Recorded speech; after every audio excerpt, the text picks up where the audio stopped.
जो अनादि तो है पर जिसका अंत हो जाता है, जो प्रमाण और अप्रमाण में समान रूप से उपस्थित है, जो न सत है न असत है और न सत असत, स्वयमेव सबसे अधिक विकार रहित दिखाई पड़ने वाली शक्ति को माया कहते हैं। उसका वर्णन इसके अतिरिक्त और किसी प्रकार से नहीं किया जा सकता। यह माया अज्ञान रूप, तुच्छ और मिथ्या है, पर मूढ़ मनुष्यों को तीनों काल में यह वास्तविक ही जान पड़ती है। इसलिए यह कहकर कि वह ऐसी ही है, उसका यथार्थ रूप समझाया नहीं जा सकता। जीवन के यथार्थ को समझने में बड़ी सरलता हो सकती थी यदि दो ही रूप होते अस्तित्व के, सत और असत। हम कह सकते किसी चीज को कि है और कह सकते कि नहीं है। ऐसे दो स्पष्ट विभाजन होते जीवन के, अस्तित्व के, तो कठिनाई जरा भी नहीं थी। लेकिन एक और कोटि भी है अस्तित्व की, जिसे हम कह नहीं सकते कि है और यह भी नहीं कह सकते कि नहीं है। उससे ही सारा उलझाव पैदा होता है। जैसे राह में सांझ के अंधेरे में पड़ी हुई रस्सी आपको सांप दिखाई पड़ गई है। यह जो सांप आपको दिखाई पड़ गया है, यह है या नहीं है? काश सरलता होती और हम स्पष्ट कह सकते कि नहीं है, या कह सकते कि है, तो उलझाव कोई भी नहीं था।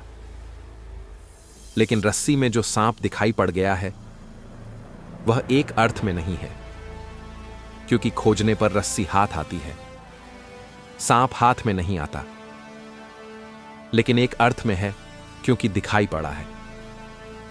और दिखाई पड़ा है ऐसा ही नहीं, जिसे दिखाई पड़ा है वह भागेगा भी, गिर भी सकता है, चोट भी खा सकता है।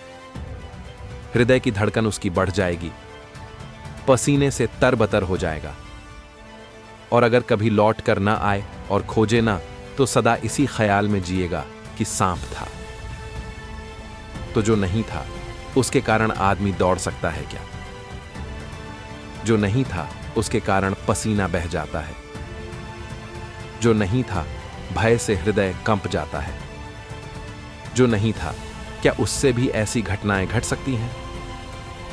अगर घट सकती हैं तो उसे किसी अर्थ में होना तो मानना ही पड़ेगा, क्योंकि जिसके न होने पर भी होने में घटनाएं घट जाती हैं, उसके अस्तित्व को एकांततः इनकार करना असंभव है।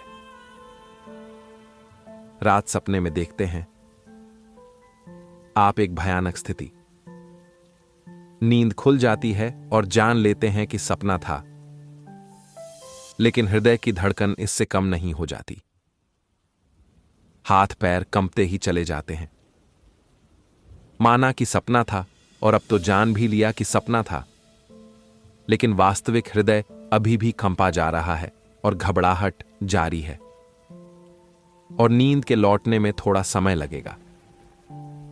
तो जो अवास्तविक होकर भी वास्तविक पर प्रभाव डाल पाता है, उसे आर्षि कहते हैं। कि हम बिल्कुल ऐसा कह दें कि वह नहीं है तो अनुचित होगा। और मजे की बात यह है कि वह जो यह तीसरी कोटि है, वह इतनी प्रभावी है कि सारा जीवन उसी से ओतप्रोत है।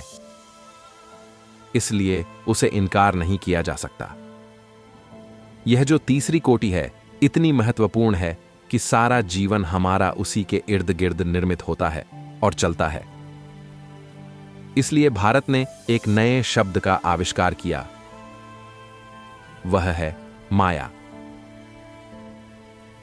माया न तो सत है न असत, माया दोनों के मध्य में है। वह एक अर्थ में नहीं है और एक अर्थ में है। माया उसे नाम दिया है इसीलिए क्योंकि माया का अर्थ वस्तुतः होता है। जैसे एक जादूगर एक वृक्ष को बड़ा करता है। आंखों के सामने, हजारों आंखों के सामने वृक्ष बड़ा होने लगता है। हजारों आंखों के सामने क्षण भर में ही उसमें फल लगने लगते हैं, फल बड़े हो जाते हैं।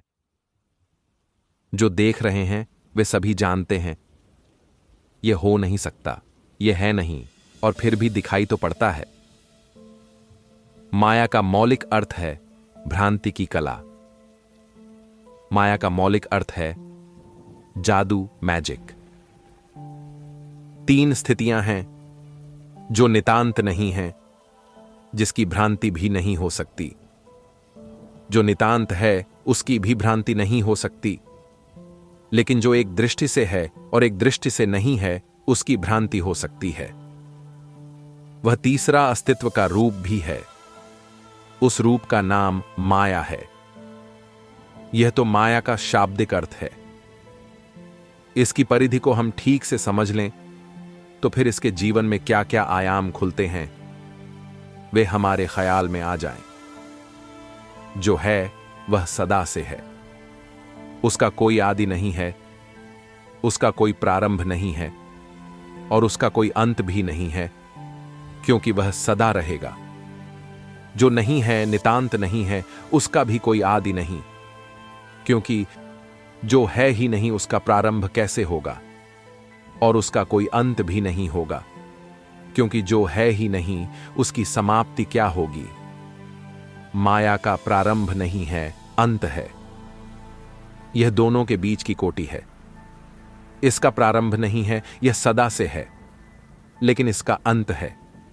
इसे हम ऐसा समझें, अंधेरा है।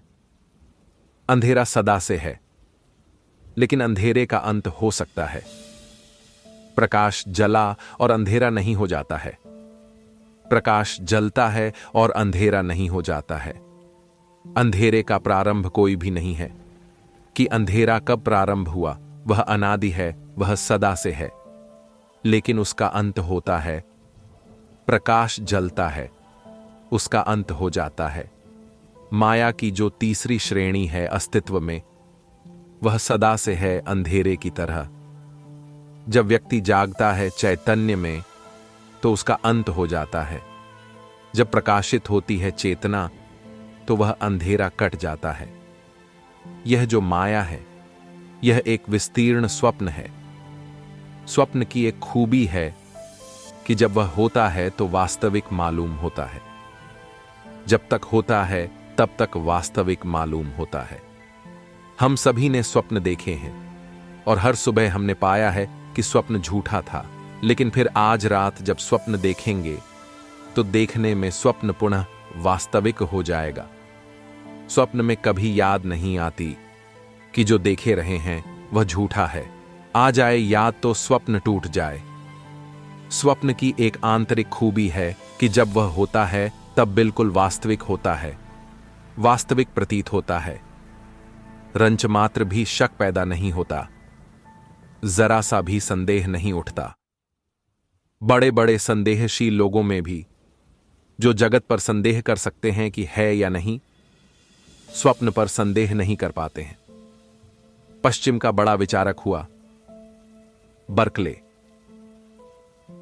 वह कहता है कि जगत पर मुझे शक है कि यह है भी या नहीं, क्योंकि हो सकता है एक बड़ा सपना हो।